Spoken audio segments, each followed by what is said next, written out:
to our third speech.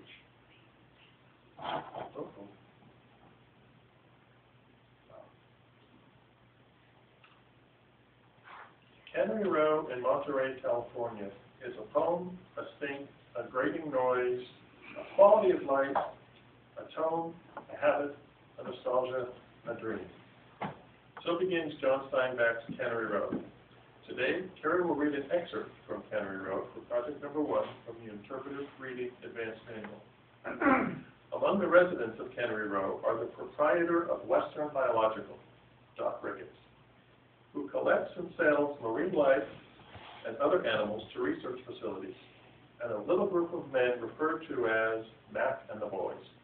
This group of men had in common no family, no money, and no ambitions beyond food, drink, and contentment. Mac and the Boys had decided they'd like to throw a party for Doc. However, since they have no money, they decided to collect some frogs to sell to Doc for 5 cents apiece to fund the surprise party. Off they went to the Salinas Valley to find a place to collect frogs. When a farmer with a dog afflicted from a tick bite catches them trespassing on his property, Mac offers to fix up a poultice using Epsom salt to cure the dog, and heads off to the farmhouse with the farmer he's begun calling Captain. The boys are instructed to follow once they've cleaned up around camp. Please welcome Kerry Jones, Gathering Frogs. Gathering Frogs, Kerry Jones.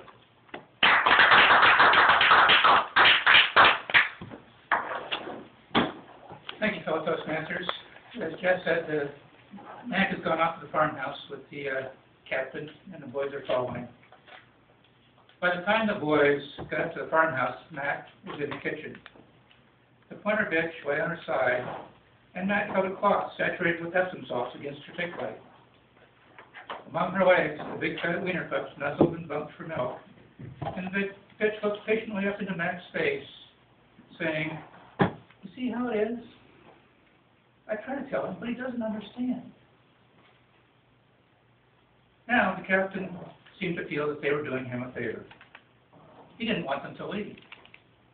He said hesitantly, "Suppose you boys would like a little something to warm you up before you go out for frogs?" The others looked at Mac. Mac was frowning as though he was thinking it through. "When we're out doing scientific stuff, we make it kind of a rule not to touch nothing," he said.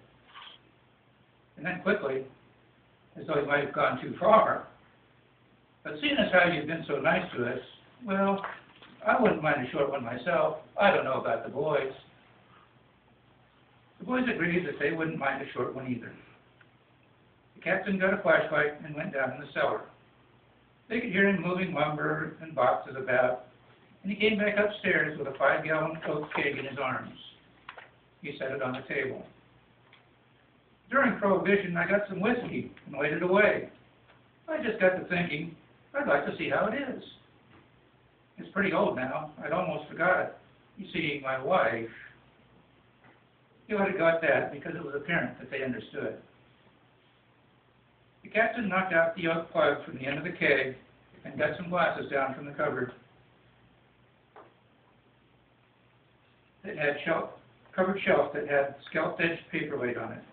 It is a hard job to pour a small drink from a large keg. Each of them got half a water glass of the clear brown liquor. They waited ceremoniously for the captain, and then they said, "Over the river," and tossed it back. They swallowed, tasted their tongues, sucked their lips, and there was a faraway look in their eyes. Mac peered into his empty glass as though some holy message were written in the bottom.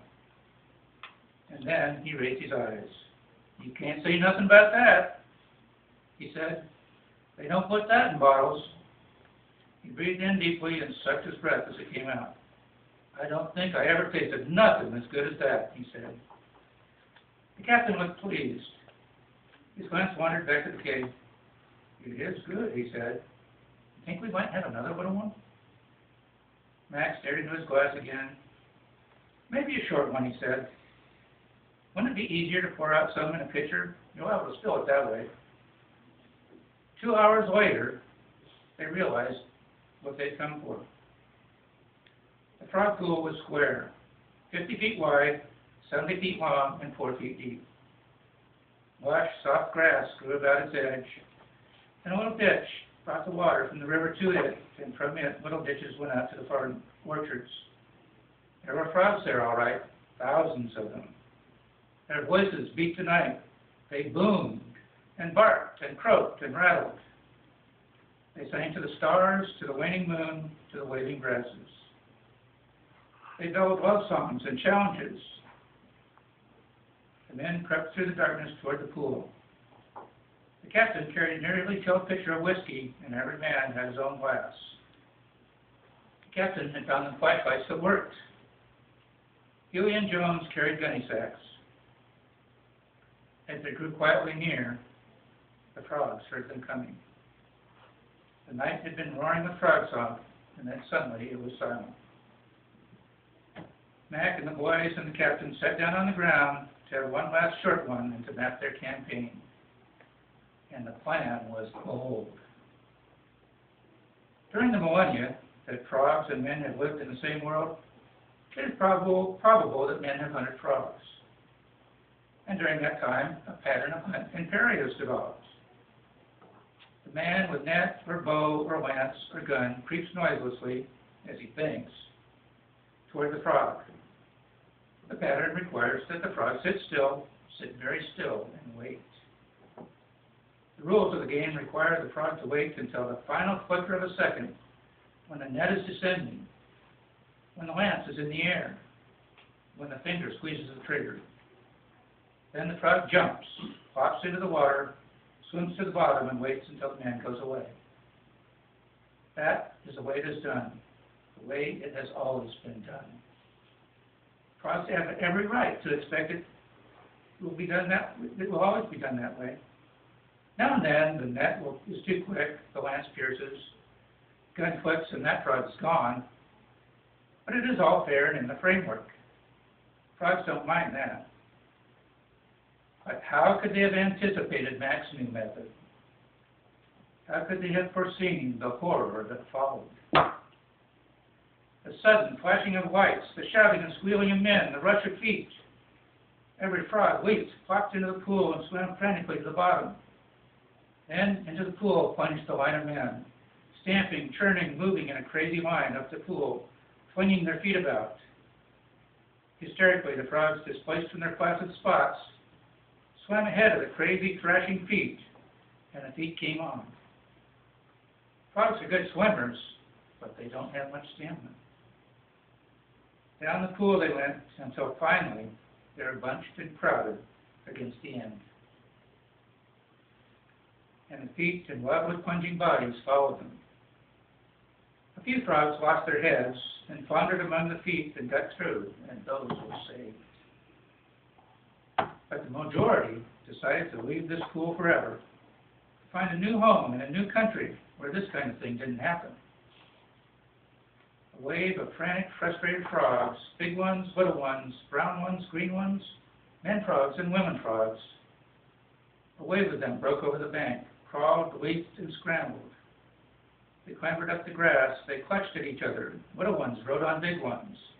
And then, horror on horror, the flashlights found them. 2 men gathered them like berries. A line came out of the water and closed in on their rear and gathered them like potatoes. 10s and 50s of them were flung into the gunny sacks, and the sacks filled with tired, frightened, and disillusioned frogs, with dripping, whimpering frogs. Some got away, of course, and some had been saved in the pool, but never in frog history had such an execution taken place. Frogs by the pounds, by the 50 pounds. They weren't counted, but there must have been 600 or 700.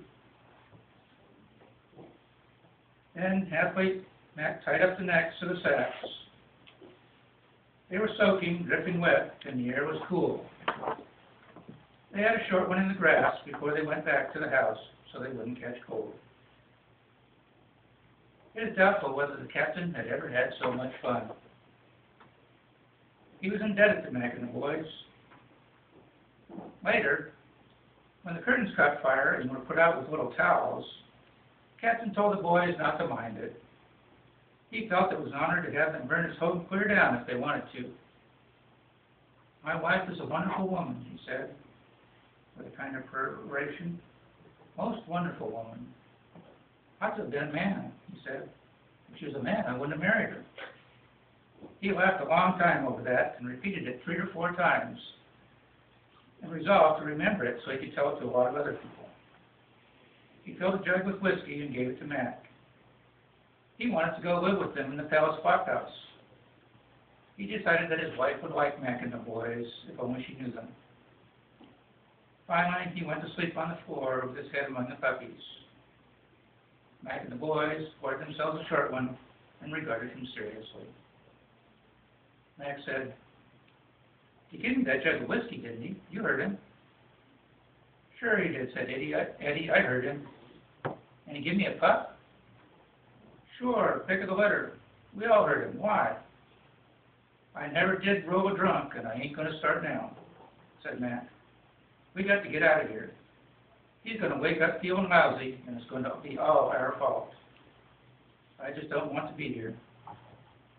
Mac glanced at the burned curtains, at the floor glistening with whiskey and puppy dirt, at the bacon grease that was coagulating on the stove front.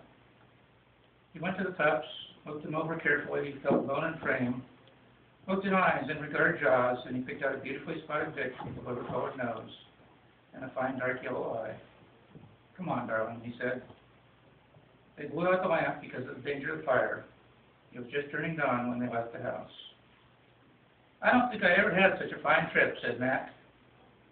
"But I got to thinking about his wife coming back, and it gave me the shivers." The pup whined in his arms, and he put it under his coat. "He's a real nice fellow," said Mac, after you get him feeling easy, that is. He strode on toward the place where they parked the Ford. "We shouldn't go forgetting we're doing this all for Doc," he said. "From the way things are panning out, it looks like Doc is a pretty lucky fellow."